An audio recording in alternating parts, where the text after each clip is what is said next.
and welcome. So in this video, I just want to introduce polar coordinates and give a brief overview of what they look like. So at this point, what you might be used to is Cartesian or rectangular coordinates. And in these systems, ordered pairs are of the form x, y.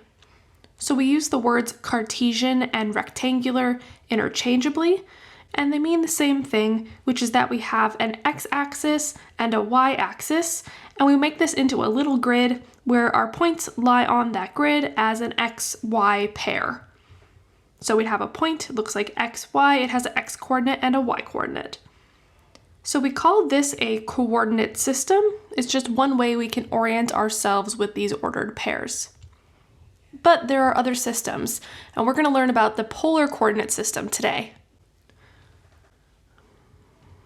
So in a polar coordinate system, our ordered pairs have the form r, theta.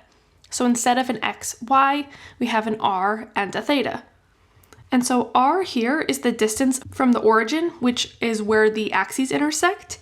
And this would be our radius. So the r stands for radius, and it's this distance from that origin point. Then theta is the angle, and it's measured in standard position. So we start at the horizontal axis on the right-hand side, and then we would draw the angles out counterclockwise in the standard position way we're used to doing. So in a polar coordinate system, everything looks like circles. So instead of having a rectangular grid, we have these circular discs of sorts that come out and represent different radius lengths.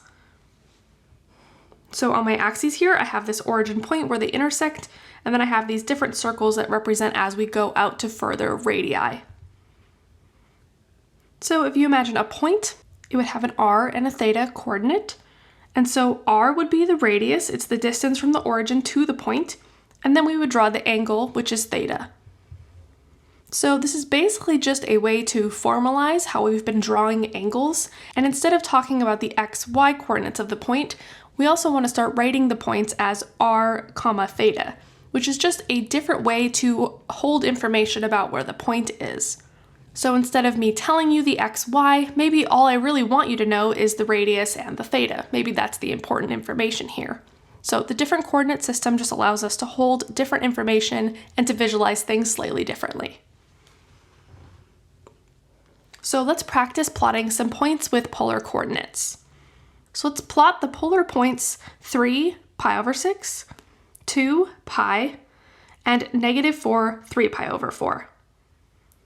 So to plot these, I'm going to draw my polar coordinate axes here. So I'm just giving us some circles as reference. You don't have to draw these, just like if you were doing rectangular, you might not draw all the lines in between. I'm just keeping them here to help us out. So for 3, pi over 6, I know that my angle is going to be pi over 6, so I'm going to draw that first. I'm drawing it in standard position. And then I know I'm on this ring that represents a radius of 3.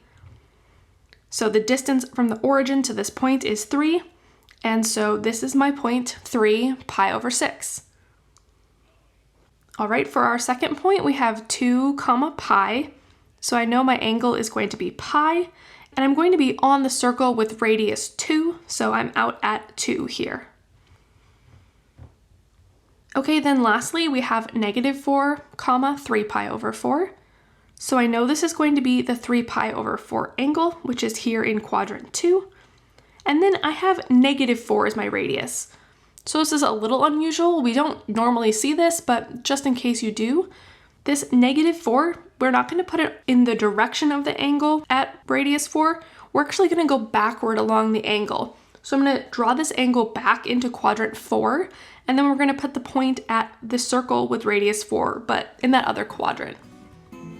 So the normal way we'd probably do this would be to write it as 7 pi over 4 to actually get us in the right quadrant, but this is just another way that we might see it. So there we go. Hopefully that gives you a little bit of an introduction into polar coordinates. In the next videos, we'll talk about converting between rectangular and polar coordinates. Thanks so much for watching, and I will talk to you in the next one.